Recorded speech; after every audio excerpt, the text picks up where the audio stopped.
to in na mutu ku zauna ku ba dai tsorata wanda suke ba kenan ko ka daina ko mu kashe ka kun muka makara in ba ku kashe ni ba an gaya muku na tsoron mutuwa zan wannan abin da nake yi an gaya musu iri na ake ba tsoro da mutuwa me na je a filin nake tsoron bashi me a cikinsa wallahi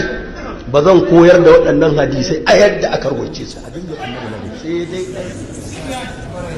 duk wanda zai fada da shi a je ta fadansa da shi a mu inda ban yadda ba a shigar da manzon Allah ko waɗannan a fadan shine anan zamu tasawa mutum mu raga-raga da shi duk wanda zai rigima sai ya iya shi da shi'a amma wallahi duk tudun mutum ya shigo da manzon Allah